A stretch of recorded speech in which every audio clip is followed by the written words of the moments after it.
8.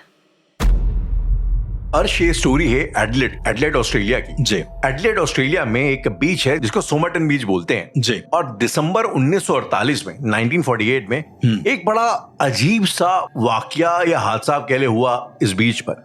हुआ एक लाश बरामद हुई, बाकायदा सूटेड बूटेड, मतलब एकदम सफेद सूट में सजी सवरी सी मरने एक की लाश। तैयारी करके गए थे, जो मरने की तैयारी करके गए थे, बकायदा जेंटलमैन बन के मरे थे वो। उनकी लाश बरामद होती है और जब लाश की शिनाख्त होती है, तलाशी ली जाती है, तो उस लाश के ऊपर कोई आइडेंटिफिकेशन का कुछ मिलता ही नहीं, ना कोई पेपर, ना कोई लाइसेंस, ना वहाँ का जो ग्रीन कार्ड नंबर होता है, कुछ नहीं मिलता। ओके।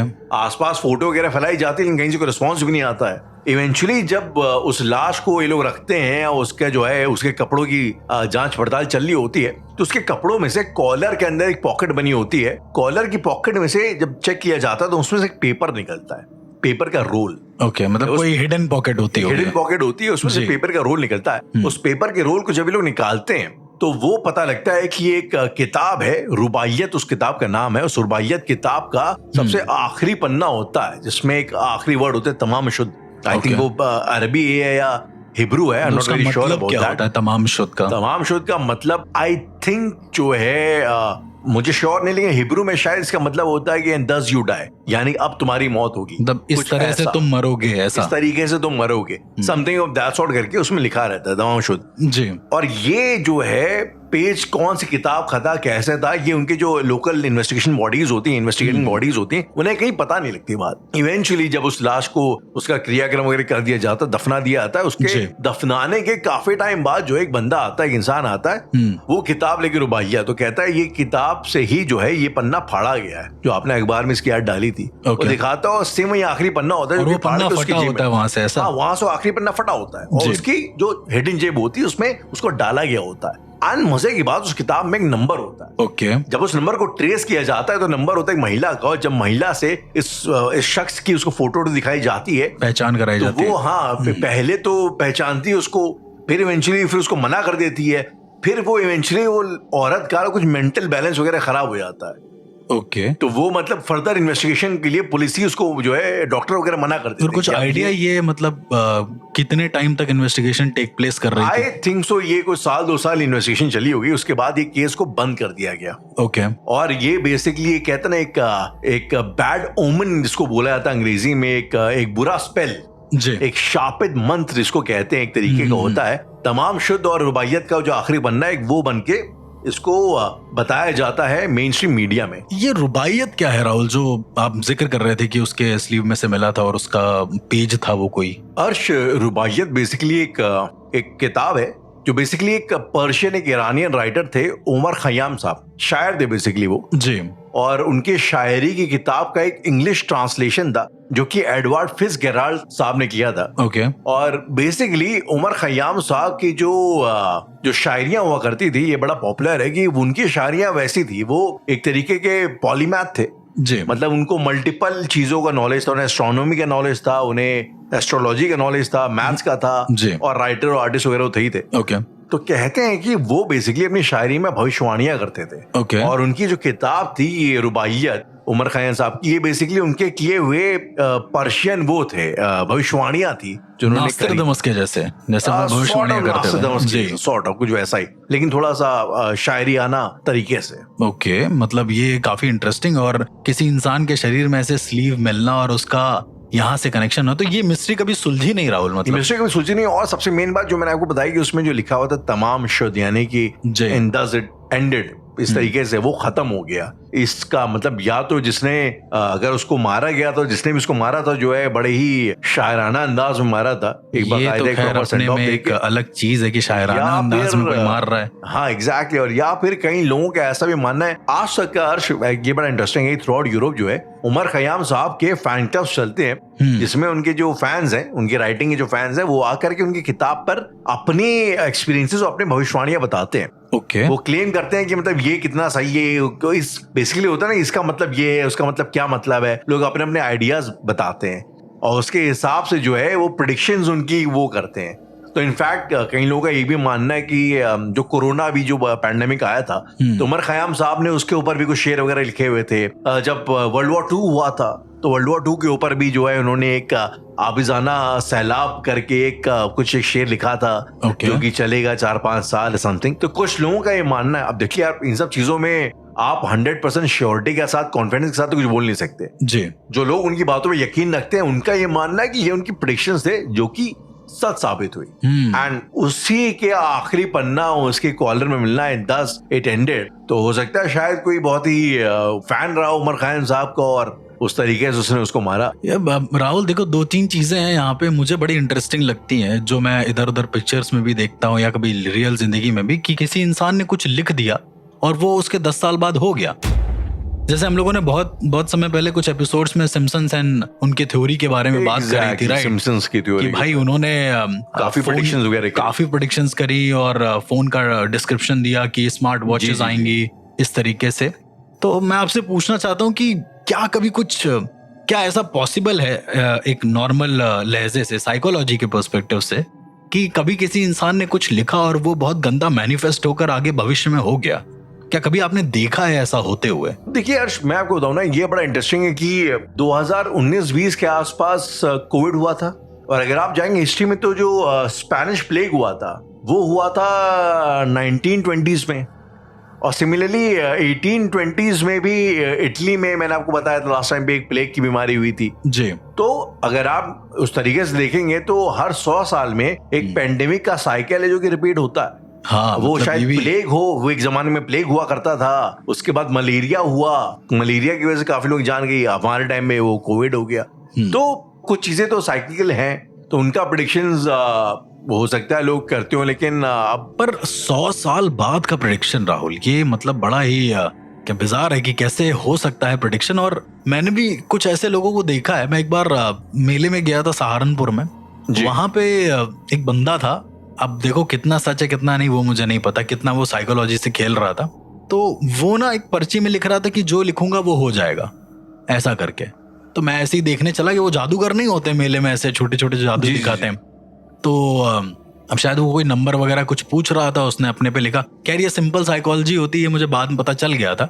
लेकिन कई बार वो ऐसी भी चीजें लिख रहा था कि लेट सपोज कोई लेडी आ रही है और वो लिख रहा था कि आपके बैग में आपका जो पर्स है वो लाल कलर का है। शायद पर्स कहीं निकाला हो उसने मेले में तो देख लिया, पर क्या मतलब ऐसा पॉसिबल है कि इतनी जल्दी भविष्यवाणी कर देना कि आप शायद मुझे 25 रुपए से ज्यादा देंगी ही नहीं? तो वो एक्यूरेसी में उतना ही दे रही थी या फिर ऐसा कुछ हो रहा था? अब अगेन जैसे कि अब कितने आजकल मेंटलिज्म का बड़ा, आपने शायद बीच में देखा होगा जब वो हमारे धीरेन्द्र शास्त्री जी को जो है जब डिकोड करने के लिए एक बड़ा कई सारे लोग फैशन अब चल गया था, बहुत सारे मेंटलिस्ट थे जो आके उनको डिकोड किया करते थे कि भाई ये तो कोई भी कर सकता है, ये मेंटालिटी का वो है जी। तो अगर आप मेंटलिज्म के पर्सपेक्टिव से देखेंगे तो कुछ चीजें तो प्रेडिक्ट की जा सकती हैं, कोई इतना रॉकेट साइंस नहीं है। अगर आप एग्रेसिव किस्म के हैं या अगर आप बहुत ही डिसेंट किस्म के हैं तो एक सिचुएशन में आपकी रिएक्शन क्या होगी ये इसका अंदाजा लगाया जा सकता है, असम्पशन किया जा सकता है, असम्पशन वगैरह किया जा सकता है। लेकिन ये जब एक मास लेवल पे होता है ना, अब आप एक थर्ड वर्ल्ड वॉर की प्रेडिक्शन हो रही है जी। आपने शायद सुना होगा कि एक चाइनीज स्कॉलर हैं, उनकी बड़ी प्रेडिक्शंस आती हैं, तो उनका प्रेडिक्शन ये है कि इवेंचुअली 10 साल के अंदर कुछ ऐसा होगा कि इंडिया पाकिस्तान पर एक न्यूक्लियर अटैक करेगा और उसके बाद सब कॉन्टिनेंट में एक मैसिव वर्ल्ड वॉर 3 होगा जिसमें चाइना वर्सेस इंडिया होगा। और अब यार जिस तरीके के आप हालात देख रहे हैं तो लगता भी है यार कोई बहुत फार फ्लंग पॉसिबिलिटी नहीं है जिस किस्म का आजकल का माहौल है। यू नेवर डिनाई, शायद हो, भगवान ना करे ऐसा हो, लेकिन पॉसिबिलिटी अभी आप देखिए जब ये रशिया और यूक्रेन वाली जब हुई थी तो उसमें भी जमाने भर के लोगों ने पहले सिमुलेशन कर रखा था, उसके बाद तो रशिया अपना स्फीयर बढ़ाएगा। अब यार ये इसको आप जियोपॉलिटिक्स का कैलकुलेशन बोल लो या किसी ने प्रेडिक्ट किया हो एस्ट्रोलॉजी के बेसिस पे। कोविड का मैं कह सकता हूँ कि कोविड पैंडेमिक में क्या है यार कि मुझे ऐसा ये मेरा खुद का मानना है कि यार अर्थ जो है ना अपना बैलेंस रिटेन करती है हर 100-200 साल में। आपने देखा होगा जो वो टेक्टोनिक प्लेट्स जो होती हैं तो वो भी हर कुछ पीरियड में शिफ्ट करती हैं अपने आप को। तो कुछ तो साइकिल हैं जो दुनिया में रिपीट होती हैं, लेकिन पॉलिटिकली आप उसको प्रेडिक्ट कर रहे हैं, मैं तो उसको एक नहीं सच मानता। ये जो रुबाइयत का जो आपने बताया कि इस तरीके से प्रेडिक्शंस के ऊपर होता था और ये सारी चीजें, मैं मतलब पता नहीं क्यों इससे इसको बार बार नीलावंती ग्रंथ से कनेक्टेड कर रहा हूँ, जो ग्रंथ के बारे में मैंने कभी आपको बताया था। जी, हमने शायद इसको एपिसोड किया है, कई बार एपिसोड किया है हमने उसके ऊपर, बहुत बार किया है। जी। तो अब मुझे ऐसा लगता है, मैं पहले उस डेथ को थोड़ा डिकोड करने की कोशिश करता हूँ अपने हिसाब से, यदि ऐसा कुछ हुआ होता। बाय द वे, ये जो मंत्रों के जरिए किसी को मारना है, और वो भी लिखित मंत्रों के जरिए, राहुल आपको पता है कि ये चीजें भी पॉसिबल हैं, ऐसा भी किया जा सकता है। ओके, बस खाली लिख देने से? बस खाली लिख देने से, और वो जो लिखावट है वो किसी के पास चले जाने से। मैं इसको अपने बचपन से थोड़ा जोड़ना चाहूंगा राहुल। और बचपन में क्या होता था कि एक कानपुर में ना एक जगह है मॉल रोड, और ज्यादा इन डेप्थ नहीं जाऊंगा मैं, तो उस वहां पर एक बाबा हुआ करते थे, उनकी घड़ी की बहुत सारी दुकान थी। शायद मैंने कभी बताया भी है आपको कि एक घड़ी वाले बाबा थे, छोटी सी दुकान थी उनकी। लोग अपनी समस्या लेके आते थे उनके पास। तो वो क्या काम करते थे कि वो ना कुछ लिखते थे।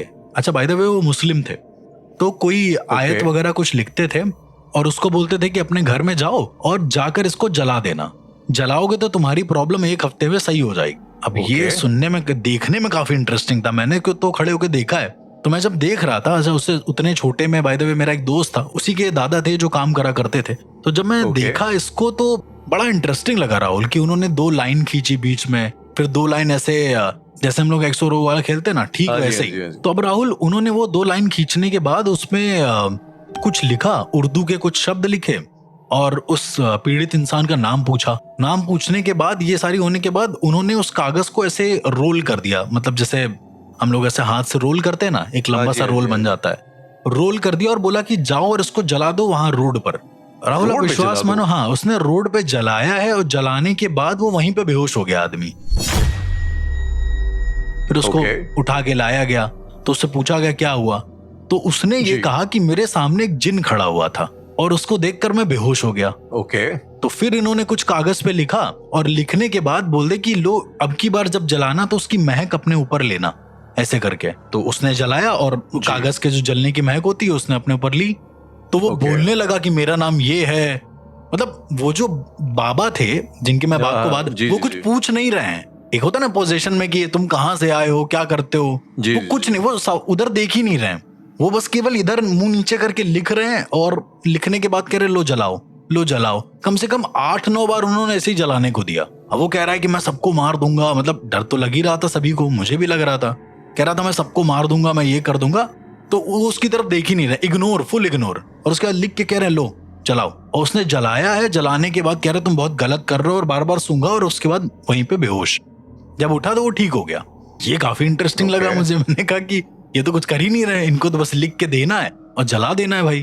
तो मैंने अपने दोस्त से पूछा, कहा कि अरे वो दादा बहुत पहुंचे हुए हैं। अच्छा, उस समय तो ज्यादा इतना कुछ था ही नहीं क्रेज। मैं थोड़ा और बड़ा हुआ, जब थोड़ा सा समझ आ गई थी, तो मैं इनके पास जब गया, तो ये मतलब मरने के कगार वाले सिचुएशन में थे, कि मतलब एकदम एंड है इनका। तो इनको अपनी चीजें किसी को देनी थी। तो अभी फिलहाल इनका जो पोता है वो करता है ये सारी चीजें, जो मेरा दोस्त है, ठीक है। तो उस समय क्या था, उस समय भी बहुत लोग आए, मरते मरते भी ये बोले कि एक काम करो, ऐसे दीवार पे बनाओ, कुछ बनाने को बोले। और बनाने के बाद कुछ अक्षर थे राहुल, वो कुछ उर्दू के अल्फाज थे, मुझे नहीं पता क्या था। वो लिखने के बाद वो बोले कि अब जो पीड़ित है उसको बुलाओ। वो एक लड़की है, वो आई। आने के बाद ये बाबा ने बोला कि जाओ उस दीवार पे सर रगड़ लो अपना, मतलब जहां पर वो अक्षर बने हुए थे, बोला वहां पे जाके सर रगड़ लो। वो लड़की गई और उसने अपना पूरा सर वहां पे ऐसे ऐसे रब कर लिया। राहुल, रब करने के बाद वो एकदम वही जिनके जैसे जिस किसी के अंदर जिन आता है, वो ऐसे चिल्लाने लगी, जोर जोर से चिल्लाने लगी। तो बाबा ने ये बोला कि एक काम करो, ऐसे कागज पड़े हुए थे, बोले कागज लाओ मेरे पास। और बाबा ने अपनी जीभ से उस पर कुछ लिखा, मतलब लिखा एज इन जीभ से कुछ ऐसा मार्क किया, और बोला जाओ उसको खिला दो कागज। लड़की को छोटा सा कागज था, उसको जाके खिला दिया, लड़की ठीक हो गई बड़ी सरप्राइजिंगली तरीके से। तो मतलब इस तरह के भी साधक मौजूद है राहुल, जो मतलब बड़े केवल लिखावट से काम कर देते हैं। अर्श, अच्छा ये बताइए, हम लोगों ने अक्सर देखा है कि आम तौर पे हम अपने घरों में ना कोने में कहीं श्री लिख देंगे, ओम का हम लोग कई बार लिख देते हैं। आप अगर इस्लाम में जाएं, लोग 786 लिख देते हैं। हाँ, मतलब उनका गाड़ियों में अक्सर लिखा रहता है। लोगों का मानना है, चलो एक मानने वाली बात होगी यार, दिल को दिलासा देने वाली बात, अपना एक हो गया। कई बार मैंने देखा कि लोग जो है ये भूत पिशाच की उसको टालने के लिए भी आपको याद होगा जो ओस तरीका लाना वाला जो केस है साउथ जी, वाला, नालेबा केस, तो ये लिखा हुआ कैसे पॉसिबल हो सकता है हर्ष? मतलब या तो आप ये अज्यूम कर चल रहे हैं कि जो भाई जो भी एंटिटी है उसको पढ़ना लिखना आता है जी, पहली बात। दूसरी बात, आप उच्चारण करते हैं उसका मतलब कि आप जो है उसमें एक साउंड की वेव दे रहे हैं, बिल्कुल। वो रियलिटी से थोड़ा मतलब वो रियल लगता है कि ऐसा ही पॉसिबिलिटी है, पर लिखा हुआ तो आप कोई आए, मान लो आपने लिखी दीवार पे कुछ जैसे मंत्र दिखा है, कोई एंटिटी आए वो मंत्र पढ़ा ही ना, जय हनुमान इसी बिना पढ़े अंदर घुस जाए जी, तो फिर कैसे होगा? ये बहुत इंटरेस्टिंग पॉइंट है राहुल। मतलब अब आप सोचो ना, बहुत सारे, अब आप किसी मंदिर जाओ, वहां पे क्या होता है, लिखा होता है ना ओम बड़ा सा, हर जगह लिखा रहता है शुभ लाभ। मतलब ये तो खैर हम लोग अपने घरों में भी लिखते हैं, तो बकायदा लोग दीवारों पे हनुमान चालीसा मार्बल पे इम्प्रिंट करा के वो प्रिंट करा लेते हैं पूरा का पूरा। कई सारे ऐसा भी है कि राहुल कहीं कहीं पे जहाँ मूर्ति लगी है हनुमान जी की या कुछ ऐसा, उसके ऊपर उन्होंने श्री राम लिख दिया, जय श्री राम। बिल्कुल बिल्कुल। तो पॉइंट देखने में बहुत कॉमन है, लेकिन मतलब हर चीज के पीछे एक मतलब है। आप देखेंगे अगर राहुल, तो मूर्ति क्या है, एक निर्जीव ऑब्जेक्ट है, राइट? जैसे हम सबको पता है जी कि मूर्ति स्वयं में एक निर्जीव ऑब्जेक्ट है, लेकिन जब उस निर्जीव ऑब्जेक्ट में हम प्राण प्रतिष्ठा करते हैं, जब हम उसको प्रॉपर अभिमंत्रित करते हैं, तो आपने एक चीज और नोटिस करी। अच्छा, कभी राहुल हवन में आप प्रॉपर बैठे हैं, जैसे आपने संकल्प लिया हो वैसा करके कि आपके नाम का हवन हो रहा हो, कभी भी ऐसा हुआ? बिल्कुल, रुद्राभिषेक हमारे यहाँ हुआ था जी, 3-4 दिन लगातार रहा, तो उसमें तो भाई आपको बैठे रहना पड़ता था जी, 6-7 घंटे हवन। या फिर जैसे हवन का स्पेशली रुद्राभिषेक में भी कभी कभी होता है ऐसा, जब पंडित टीका लगाते हैं आपको, अगर सही पंडित हैं तो, मैं सबकी बात नहीं कर रहा हूँ, कुछ ऐसे भी करते हैं, उवाच जब करते हैं, तो पंडित जब टीका लगाते हैं तो टीका के लिए वो रोली उठाते हैं और उसके बाद आपके सर पे लगाते हैं कुछ मंत्र पढ़ते हुए, और ऐसे लगा के छोड़ देते हैं। कभी आप किसी बहुत अच्छे मंदिर में जाना जो बहुत ज्यादा सिद्ध पीठ हो, वहां पे टीका आपको नॉर्मल नहीं लगाएंगे वो लोग। सबसे बड़ी चीज, वहां पे टीका उठाएंगे और ऐसे करके लगा के छोड़ देंगे। मतलब वो डिजाइन नहीं बनाएंगे बैठ के कि ये डिजाइन बनेगी, और कुछ अभिमंत्रित, मतलब कुछ मंत्र बोलते बोलते वो टीका लगा देंगे तुम्हारे। तो मेरा ऐसा मानना है कि मंत्रों में ताकत होती है राहुल। वो जो मंत्र होते हैं वो किसी निर्जीव ऑब्जेक्ट में जब प्राण प्रतिष्ठा करा सकते हैं, तो दीवार पर लिखे हुए मंत्र में भी उसको अभिमंत्रित किया जा सकता है शायद से। जैसे बहुत सारे जो हॉरर एपिसोड्स आते थे, उसमें क्या, एक पंडित आते थे, कहते मैं ये लकीर खींच रहा हूं, इसके पार मत जाना, इसके पार चले जाओगे तो देखे, तब क्या लकीर में ताकत थोड़ी ना है। कहने का मतलब ये है। अब पता नहीं हर्ष, मुझे तो ये भी बड़ी बिलीफ वाली बातें लग रही हैं। हमारे, मुझे याद है जब मैं छोटा था, हमारी दादी जी को कुछ मेंटल साइकोलॉजिकल इश्यूज हो गए थे, तो जमाने में पता नहीं कोई हमें जानने वाले थे हमारे, वो एक उर्दू की आयत लिखवा के उसको वसली बोलते हैं। ओके। वसली ला के उन्होंने हमारी दीवार के किनारे टांग दी। आपकी दादी ने? मेरी खुद की दादी जो थी, उनके साथ कुछ हो गया था। वो अब आप, ये मेरे आंख के सामने चीज है हर्ष की, वो जो वसली थी, जो आयत थी छपी हुई, वो घर के दीवार के कोने में टॉप कॉर्नर पे लगी हुई थी जी। और मैंने चीज देखी, अक्सर मेरी दादी ना ऐसा बिस्तर पे उखड़ू बैठ करके उसको 24 घंटे घूरा करती थी बस। मतलब उसी किनारे में देखी हुई है, वहां पे ऐसा इशारा कर रही है। तो पहले तो मैं जानना चाहूंगा उनको हुआ क्या था। मतलब मैं भाई बहुत छोटा था हर्ष, लेकिन जहां तक मुझे याद है उनको कुछ साइकोलॉजिकल इश्यूज थे, पहले से कुछ ना कुछ थे। अल्जाइमर उन्हें हो गया था इवेंचुअली उम्र के साथ, और बाद में ये भी अब फिर किसी ने बोला हमारे जानने वाले में कि इनके ऊपर कुछ साया वाया चढ़ गया। अच्छा, वही मैं पूछ रहा हूँ कि पोजीशन तो नहीं था उनके ऊपर कोई। अब अगर वो असली वगैरह लगाई थी तो भाई उनका तो शायद मानना यही था कि कुछ तो भी कोई बुरा साया है जो इनके ऊपर है वगैरह वगैरह। बहरहाल मुझे मैं बहुत छोटा था, मुझे ना इन चीजों में कुछ खास ज्यादा इंटरेस्ट था, ना ज्यादा मतलब मुझे यकीन था, ना पता था। अब लेकिन मैंने ये चीज याद है जो वो कोने में देखा करती थी, तो इनफैक्ट उसी पॉइंट से मेरी लाइफ में मुझे थोड़ा लगने लगा कि ये भी एक कॉन्सेप्ट है, यू नो, कि जो शायद हमारी समझ के बाहर है बट है कहीं ना कहीं। तो वो, अब जैसा कि आपने बोला भाई, कायदे से वो सिर्फ कागज था जो फोटो स्टेट करा के चिपकाया हुआ था, लेकिन वो शायद जिसने दिया था तो उसने शायद कुछ, जिससे एक वर्ड होता है अभिमंत्रित करके कुछ दिया होगा ऐसा, या पढ़ के दिया हो, उसमें कुछ शायद कुछ किस्म की पावर हो। I am not very sure about that, लेकिन था। तो इस करके मुझे ये टॉपिक, जब आपने हम लोग की डिस्कशन हो रहा था, मुझे टॉपिक जैसी बात, मुझे पहले जो दिमाग में जो इमेज आई वही वाली याद है, बचपन वाली, जब मेरे सामने हो रहा था। तो वही मैं जानना चाहता था कि ये जो अब किसी को अगर आप चाहें तो मतलब ये कि आप एक कागज उसके घर में किसी किनारे में रख दें तो वो उसके घर में कोई स्पिरिट को बुला सकते हैं आप? मतलब अब ये बहुत ज्यादा देखने वाली बात है राहुल की कागज रख के बुला दें तो बहुत ज्यादा फिर फैंटेसी हो जाएगा, लेकिन यस मैं कुछ ऐसे लोगों को भी जानता हूँ जो ये काम करते हैं। अब उनके हिसाब से भाई कि आप कागज रख देंगे तो पहुंच जाएगी चीजें वहां तक। मतलब मुझे याद है आज भी कि वो जो बंदा है, जो मेरा दोस्त था, जो घड़ी वाला बाबा के बैठता था, वो ना, मैं मुझसे मिलता कम हूँ बट वो थोड़ा सिफली अमल में, मतलब जो बुरे टाइप के अमल होते हैं वो उसमें चला गया है बहुत ज्यादा। तो उसका अब ये कहना है कि वो वशीकरण वगैरह करता है लोगों पर, और वो किसी भी मतलब लड़के को किसी भी लड़की से मिलवा सकता है हमेशा के लिए।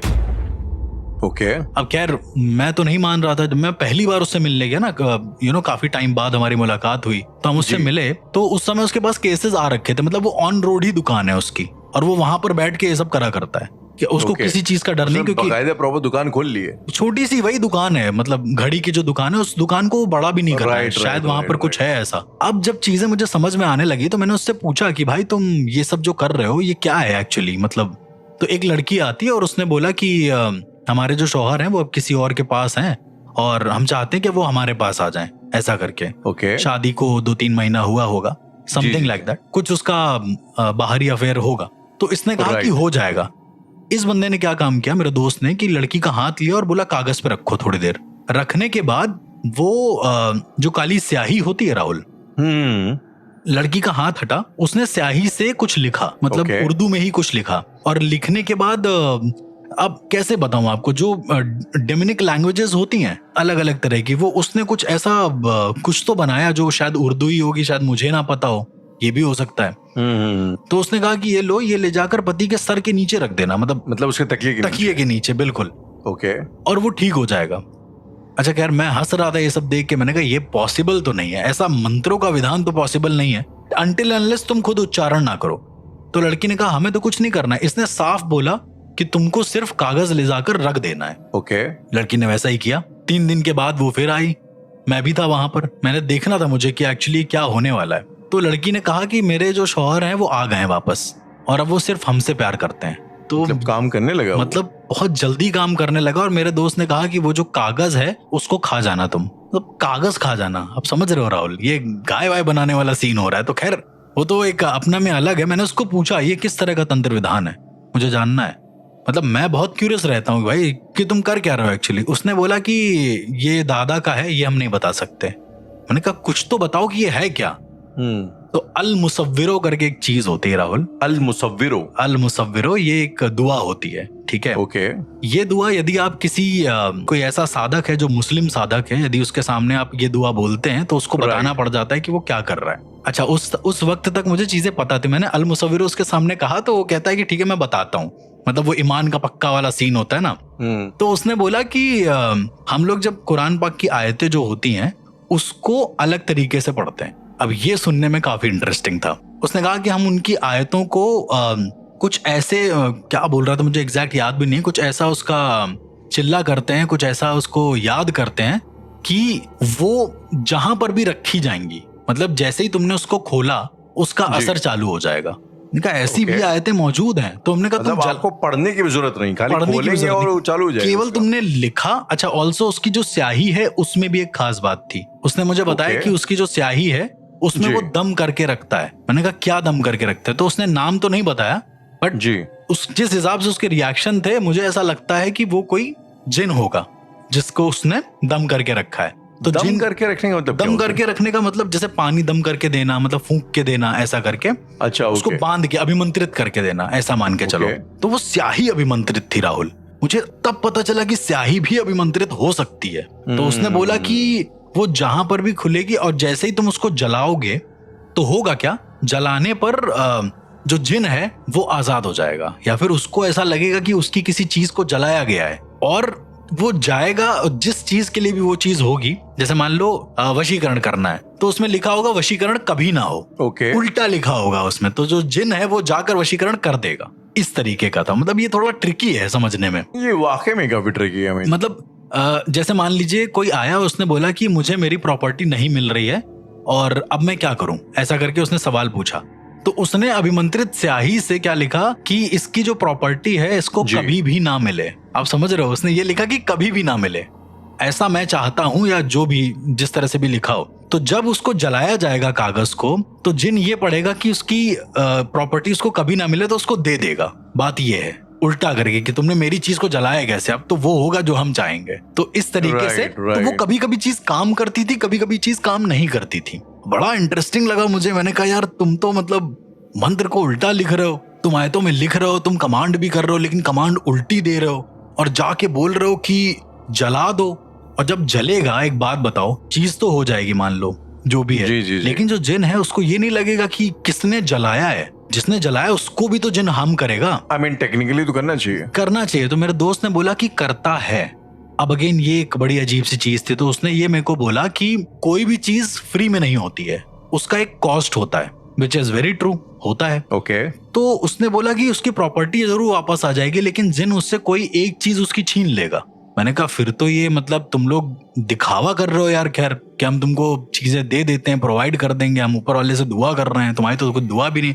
तो राहुल उस दिन के बाद से फिर मैं उससे मिला नहीं, क्योंकि मुझे लॉजिकली भी ये काम गलत लग रहा है कि तुम आ रहे हो, कोई आ तो रहा है उसका अपना काम करवाने, तो उसका काम भी कर रहे हो, पर अगेन तुम उसके ऊपर जिन को फ्री छोड़ दे रहे हो कि तुम्हें जो मन में आए तुम वो करो। नहीं, फ्री छोड़ दे रहे हो मतलब क्या, मतलब उसका आपके दोस्त का उस जिन के ऊपर कोई बहुत ज्यादा इतना भी कंट्रोल नहीं है ना कि वो उसकी नेचर को भी वो चेंज कर देगा। आई थिंक बिल्कुल नहीं है, बिल्कुल नहीं। एग्जैक्टली लाइक, और शायद हम लोग जिन्नातों के ऊपर जब हमने एपिसोड भी किया था तो ये बात शायद आपने उसी टाइम पे जाहिर करी थी कि जिन अगर आपकी लाइफ कुछ देता है तो कुछ ना कुछ आपसे लेता भी है। ये उसका एक नेचर है, रूल टाइप का है जी, ये नेचर है उसका कि मतलब उसका नेचर है कि वो मतलब करता है ऐसे। अब मतलब मैंने जब उससे पूछा तो उसका रिएक्शन बड़े ठंडे थे, मतलब उसने कुछ बोला नहीं।